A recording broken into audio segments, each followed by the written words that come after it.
Welcome to Marking the End Times. I'm Mark Hitchcock, and behind me is the east bank of the Nile River. My wife Cheryl and I are on a trip with Dallas Seminary, celebrating the 100th anniversary of the seminary, and it's a 2-week trip to Egypt. And we've seen unbelievable things here. I'd love to be able to share more of that with you, but we're on a ship floating on the Nile right now. We're going from Luxor south to Aswan.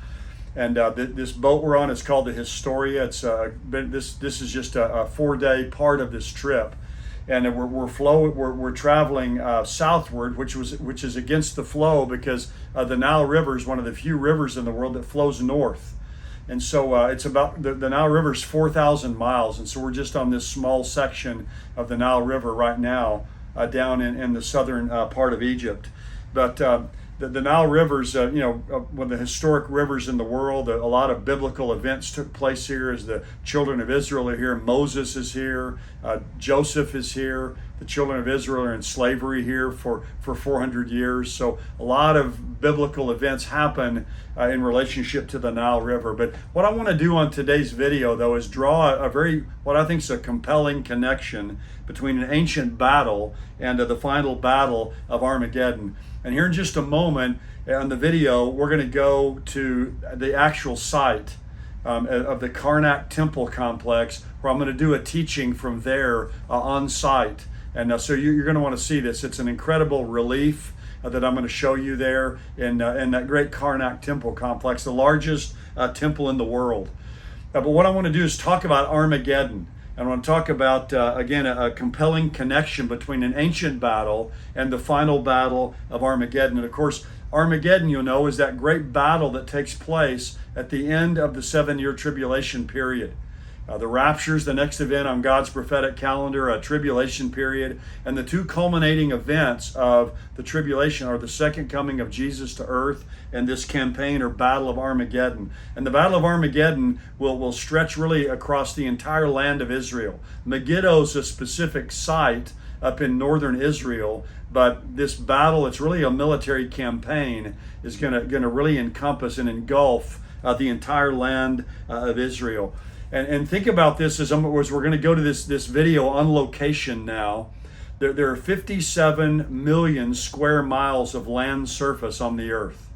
And yet what we're going to see is there's two events, one an ancient event and one a future event that happen on the same location. You think about, what are the odds of that with 57 million square miles of land surface on the earth, an ancient event that happens at Armageddon or Megiddo, and a future event. So let's go now to the world's largest temple at Karnak, Egypt, for this week's teaching.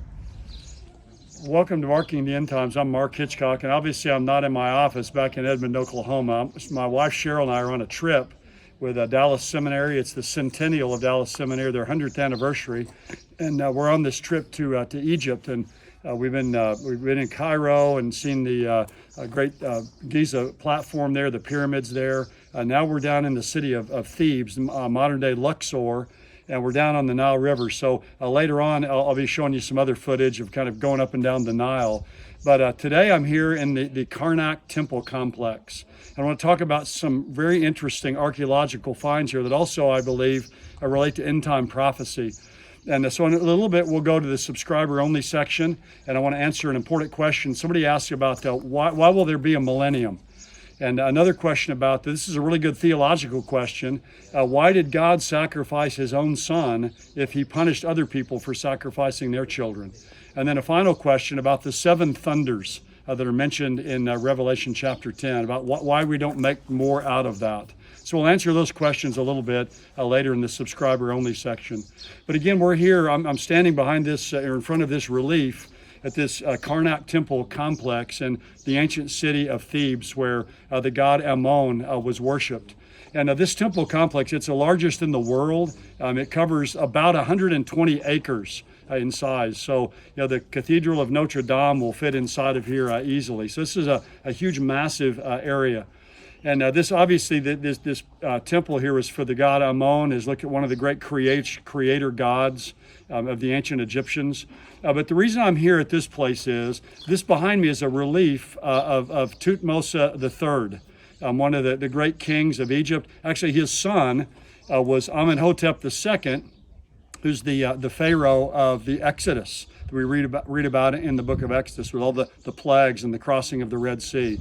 But Thutmose III was one of the great kings of Egypt, and this relief behind me is about a battle that he fought. Now, this battle took place, it's called the Battle of Megiddo, and then later the Siege of Megiddo, but it took place on April 16th, 1457 BC. So what happens is Thutmose III takes a contingent of his army up into the land of Canaan. And he was a well-known conqueror. He went on what we know of at least 17 military expeditions. And this was one of his early ones, and a very successful one. So he goes into the area of Canaan, and a coalition of Canaanite kings, and also from Syria, engage him, and they get into a battle. And there's about 10,000 soldiers, they say, on each side. Well, he's initially victorious, so these Canaanite kings, they hole up in the city of Megiddo. And it's besieged by Thutmose III. It takes him 7 months actually to conquer and to take this city. And of course, that's the battle. It's called the Battle of Megiddo. Now, one of the reasons that's important is back here on this relief. This is Thutmose III right here. This great king. You can see he's subjugating his enemies over here and defeating this coalition of Canaanite kings. And this is the first detailed history of a battle that we have. Now, obviously, there were other battles before 1457. We know that, obviously, just from history. But this is the first one where there's a detailed account of this. And again, many people have pointed out over the years, it's fascinating. Here we have the first detailed account of a battle in history. And where does this battle take place? It takes place at Megiddo, or Armageddon. Now, I'm actually wearing a hat that I have on here today from Megiddo, or from Armageddon, when I visited there. And I visited that place in Israel. I'm sure many of you probably been there as well, that overlooks the valley of Jezreel, or the valley of Armageddon.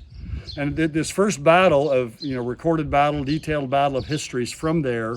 But we also know from the Bible, from Revelation 16, Revelation 19, that the final great battle of this age will also take place at that same place at Megiddo.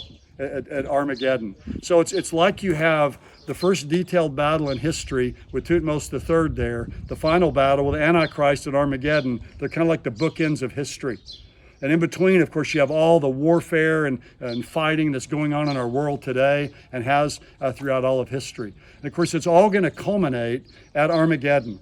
That final great battle, it's described for us in Revelation 14 at the end of that chapter, where it talks about how the blood will flow, will be up to the horse's bridle for 184 miles. Now, I don't think that literally means blood will be that deep, but I think what it means is that the image there is given of the Lord. He's in a wine press. And it talks about the fierce wine press of the wrath of God Almighty.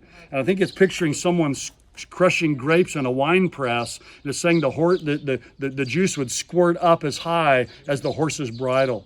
So it's just picturing the ferocity of the battle, the war that's going to take place there in the end times. And of course, we have the word Armageddon, at least for end times, is only mentioned one time in the Bible in Revelation chapter 16, where it talks about the demonic spirits are going to be sent out but to the ends of the earth to gather all the nations there to the place that's called Armageddon, or Harmageddon, or Mount Megiddo. And it says they're going to be gathered there for the great war of God Almighty. And then, of course, it's finally described over in Revelation chapter 19 when Jesus returns, and we'll come back with him, riding on white horses, when he's going to come back and defeat the gathered forces, the world forces of the Antichrist who are gathered there. Jesus will come back and will defeat them. So to me, this is there's so many things we could talk about here in this temple. It's a massive place.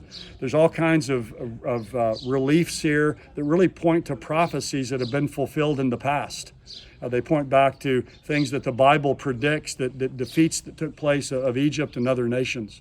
But this is the only one here that I know of that really points towards ultimately to the future. Now, again, that's not the point of this. It's just recording this ancient battle. But fascinating that this kind of first detailed battle happens at Armageddon. The last one, the last great battle happens there as well. And we see a lot of things in our world today, not far from here. I'm in the land of Israel. With the battle in Gaza that's raging there, other things happening in our world today that point to the fact that we're getting close to Armageddon. We're on the road to Armageddon now. And it's just a call for all of us to be ready. So awesome relief here that you can see, and points to this ancient battle and to that battle that's coming in the future.